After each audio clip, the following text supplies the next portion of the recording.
পরকীয়া প্রেমের সন্দেহে নজরুল ইসলাম তার স্ত্রী তসলিমা আক্তারকে হত্যার পর লাশ ডিপ ফ্রিজে রেখে দিয়েছিলেন। তাকে গ্রেফতারের পর পুলিশ জানিয়েছে, নজরুল সন্দেহ করতেন স্ত্রী তার সম্পত্তি হাতিয়ে নেয়ার চেষ্টা করছিল। রাশেদ রায়হানের আরেকটি রিপোর্ট।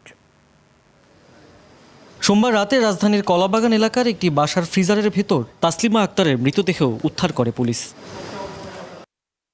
মঙ্গলবার রাতে বংশাল থেকে স্বামী নজরুল ইসলামকে গ্রেপ্তার করা হয়। সংবাদ সম্মেলনে পুলিশ জানায়, নজরুল ইসলাম ঘুমন্ত স্ত্রীর মাথায় ধারালো দা দিয়ে এলোপাথারি কুপিয়ে হত্যার পর লাশ গামছা দিয়ে বেঁধে বিছানা চাদর ও ওড়না দিয়ে মুড়িয়ে বাসার ফ্রিজে লুকিয়ে রাখেন। অন্য একজনের সাথে রিলেশন আছে এরকম একটা চিন্তা, আর একটা হচ্ছে টাকা পয়সা। এই দুইটা যখন এক জায়গায় হয়ে গেছে, মাথায় তখন রক্ত গরম হয়ে গেছে। তখন রাত্র 12টার পরে যখন ওনার ওয়াইফ যখন যে আমাদের ডিসিস্ট যখন ঘুমাইয়া পড়ে, এই ঘুমন্ত অবস্থায় সে কিন্তু তার আগের থেকে রেডি করা ছিল দাটা নিয়ে আসা, উপর যে পরে কিন্তু সে কোপায়। হত্যার পরদিন সকালে নজরুল ইসলাম তার বড় মেয়ে নাজনীন আক্তারকে জানায় তাদের মা অন্য পুরুষের সঙ্গে পালিয়েছে। যখন ভোর হয়ে যাচ্ছিল, সকাল হয়ে গেলে তখন কোথায় নিয়ে যাবে, এখন ওনার ওজনও তো বেশ।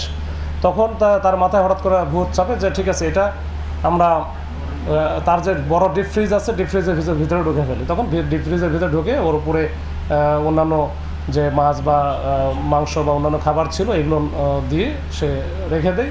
সকালে ওই প্ল্যানটা করে মেয়েদেরকে বোঝায় যে তার মা আসলে অন্য একজনের সাথে চলে যায়। পরে তাসলিমার ছোট ভাই নাইম হোসেন থানায় মামলা করেন। গোয়েন্দা তথ্য ও প্রযুক্তির সহায়তায় পুলিশ নজরুল ইসলামকে গ্রেপ্তার করে। বাসার ওয়ার্ড্রোব থেকে উদ্ধার করা হয় হত্যাকাণ্ডে ব্যবহার করা ধারালো দা এবং ওই যে বেডশিট যেগুলো, এগুলো ধুয়ে ফেলছে কিন্তু। রাশেদ রায়হান, 21 টেলিভিশন, ঢাকা।